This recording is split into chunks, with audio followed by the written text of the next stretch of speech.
I found out that Benjamin Moore has a paint app.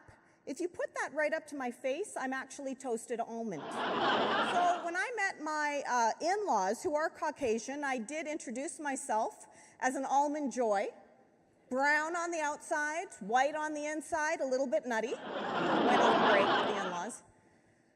So I have to admit, I had someone yell out their order, I think last week when I was speaking at a conference, and the individual yelled, skinny, white, tall. And I honestly responded, that's how I describe my husband. It's not like your parents sat you down and said, Eddie, you're gonna actually pump someone's hand exactly 2 times, and that'll be a good handshake for you. No, we do not do that. Why would we want to do that? Yeah, I don't know, you just do it. We are a pride and joy. Why would we interrupt the conversation? I have no idea. We don't interrupt. Yeah, you do. We don't interrupt. Yeah, you do. We don't interrupt. Yeah, you do. Okay. But if we're interrupting, it is only to add some actual value to this conversation. I'm a big believer of relationships. And if you can communicate more effectively, create those relationships and understand people's values, you can start using that information to work collectively on a holistic approach within your own cities. So, the most important value that you need to understand when it comes to cultural differences is the differences between individualism and collectivism. You'll notice that the ones that I've highlighted are all the top source immigrant countries, and they're all collectivist. Not a surprise, the most individualistic country in the world, and it's not a negative or positive, is the United States, with Canada being the most individualistic number 5. So we're pretty darn close on the individualism scale. If you need a very quick tip and can't figure out if someone is individualistic or collective, think of how you would order in their restaurant. If you were to order Chinese food based on how you order that food, what do you think a Chinese individual is? Collective or individual? Collective. You got it, because you would order family style. So, I just mentioned that the very first thing that we do when we meet somebody for the very first time is to shake their hand.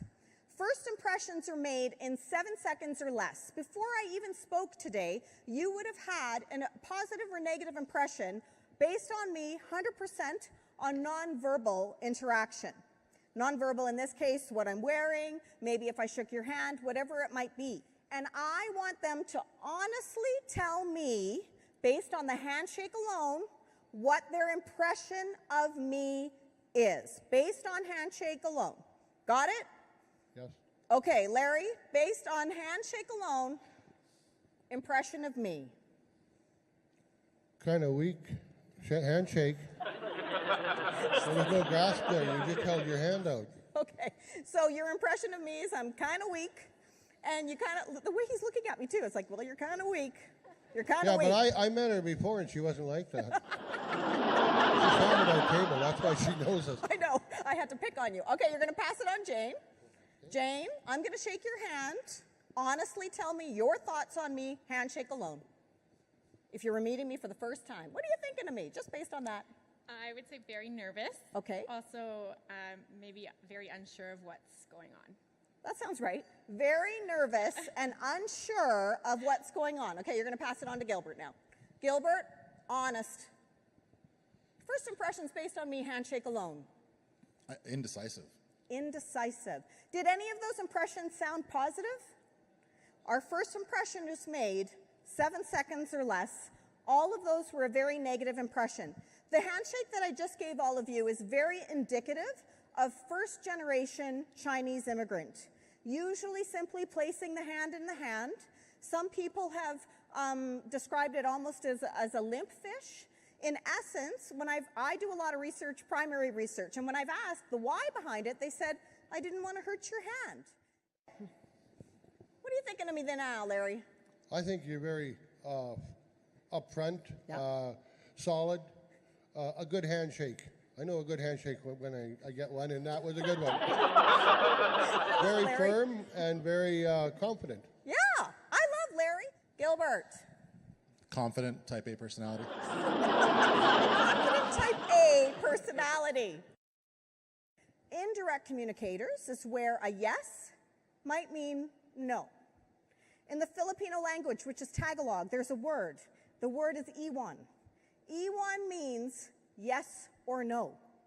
I'm like, oh my gosh, that's the best word ever. Do you want the dessert? Absolutely. I just don't want the calories, iwan. Like, this would work. I like this word. We'd never think in a million years that we just got a massive message of no.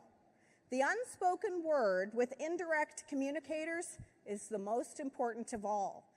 Bernard Baruch said, "We may have all come over on a different ship, but we're all in the same boat." Thank you very much, everybody.